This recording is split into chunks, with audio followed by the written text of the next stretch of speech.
Assalamualaikum warahmatullahi wabarakatuh.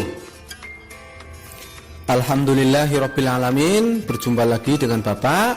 Hari ini kita akan belajar tema 2 subtema 1 pembelajaran 3 sampai 4. Jangan lupa sebelum belajar berdoa. Hidup rukun merupakan impian setiap warga negara. Rukun dalam perbedaan akan memberikan kedamaian dan ketentraman. Ayo mengamati. Pagi ini Udin dan teman-temannya sedang bekerja sama untuk mengumpulkan informasi tentang tanaman dan habitatnya. Mereka berdiskusi dan mencatat semua hasil pengamatan. Meskipun mereka berasal dari latar belakang yang berbeda, namun perbedaan tidak menghalangi mereka untuk belajar bersama. Untuk melengkapi informasi, mereka pergi ke perpustakaan umum dan menemukan informasi tentang tumbuhan dan habitatnya. Berikut adalah informasi yang berhasil mereka peroleh. Pohon bambu mempunyai ciri-ciri khusus, yaitu mempunyai bulu-bulu halus yang tajam.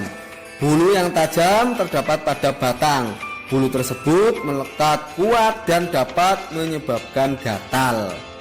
Jadi pohon bambu memiliki ciri-ciri khusus, mempunyai bulu untuk tujuannya untuk melindungi diri.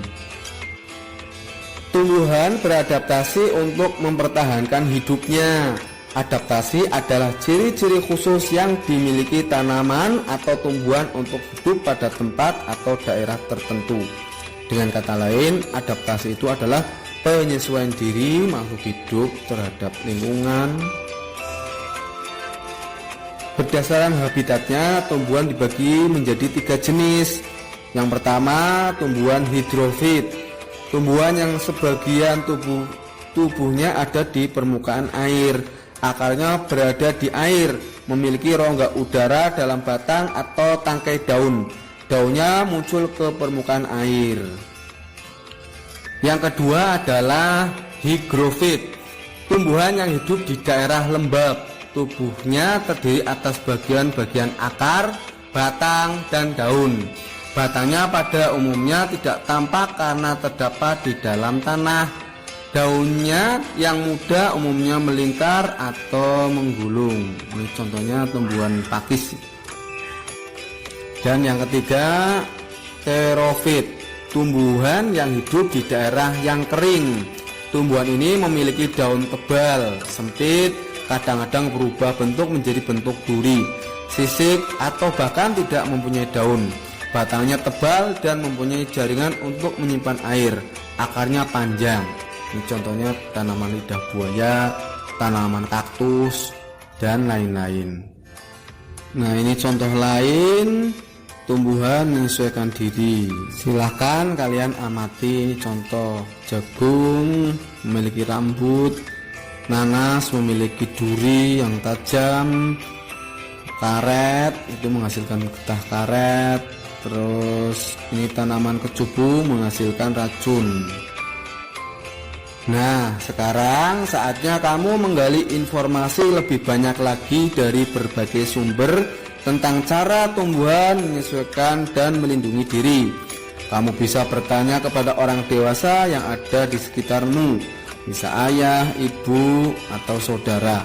Bisa membaca buku, koran, majalah, atau dari narasumber lainnya. Pilihlah satu jenis tumbuhan untuk kamu amati terkait habitat dan cara melindungi diri. Habitat itu tempat hidup ya. Pergunakan informasi yang kamu peroleh untuk menambah pengetahuanmu. Tulis hasil temuanmu pada diagram flyer berikut ini. Nah, sini seperti ini flyernya ya. Cara tumbuhan menyesuaikan diri. Ini warna kuning, kalian tulis nama tumbuhannya. Nanti bawahnya kalian isi habitatnya atau tempat hidupnya di mana. Kemudian cara menyesuaikan dirinya seperti apa. Silakan kalian tulis seperti ini untuk berlatih ya. Setelah kalian mempelajari cara pertumbuhan beradaptasi, kalian bisa menuliskan informasi penting suatu teks dalam bentuk peta pikiran seperti di flyer tadi ya. Suatu teks memiliki informasi penting. Informasi penting tersebut dapat kita temukan dengan membaca teks secara utuh. Jadi kalau ingin menemukan informasi penting, kita harus membaca teks secara utuh. Kita juga dapat menemukan informasi penting menggunakan kata tanya apa, di mana, kapan, siapa, mengapa, dan bagaimana. Seperti pada pembelajaran sebelumnya juga sudah dipelajari tentang kata tanya ini. Dengan membuat pertanyaan menggunakan kata tanya dan mencari jawaban dari pertanyaan tersebut, kita akan lebih mudah menemukan informasi penting. Nah, sekarang ayo belajar mengidentifikasi informasi penting tersebut menggunakan kata tanya apa, siapa, di mana, kapan, mengapa, dan bagaimana. Ayo ingat kembali kegunaan setiap kata tanya tersebut. Perhatikan contoh berikut. Peristiwa proklamasi kemerdekaan Indonesia terjadi pada tanggal 17 Agustus 1945. Informasi pada kalimat tersebut berupa waktu terjadinya suatu peristiwa. Oleh karena itu, kata tanya yang tepat adalah kapan. Jadi kalimat tanya yang tepat adalah kapan terjadinya peristiwa proklamasi kemerdekaan Indonesia? Nah, jawabannya pada tanggal 17 Agustus 1945. Dengan seperti ini, kalian sudah mengetahui informasi penting yang terdapat pada teks itu. Anak-anak, negara Indonesia dibangun berdasarkan persatuan. Seluruh generasi bahu-membahu membangun bangsa Indonesia yang bebas dari negara penjajah. Dapatkah kamu bayangkan apa yang terjadi apabila saat itu mereka tidak bersatu? Agar dapat tercipta persatuan, maka harus ada kerukunan. Menjaga kerukunan di lingkungan tempat tinggal kita merupakan tugas setiap warga. Nah, manfaat hidup rukun dalam perbedaan diantaranya menghasilkan komunikasi yang baik, keadaan lebih aman dan tentram, mempererat tali persatuan, memiliki banyak teman. Jadi enak kalau hidup kita rukun, tidak saling bertengkar. Hidup menjadi aman, tentram, nyaman, banyak teman, dan bisa bersatu. Untuk menjaga semangat persatuan di tengah-tengah perbedaan yang ada, kita perlu memupuk sikap peduli, toleransi, dan mendahulukan kepentingan bersama. Piket kelas bersama-sama membuat pekerjaan menjadi lebih ringan dan cepat selesai. Ini adalah contoh kerjasama dilandasi kerukunan dan persatuan di kelas. Manfaat yang diperoleh jika kita menerapkan nilai-nilai persatuan dalam perbedaan di sekolah. 1. Dapat saling membantu jika ada pelajaran yang tidak dimengerti. 2. Suasana belajar di kelas menjadi nyaman. 3. Persahabatan semakin erat. Dan yang keempat, membangun kekompakan. Nah, ini perilaku manakah yang mencerminkan hidup rukun? Menjenguk teman yang sakit. Nah, rukun ya, tidak mau berkelompok dengan orang yang berbeda adat istiadat. Nah, ini bukan hidup rukun.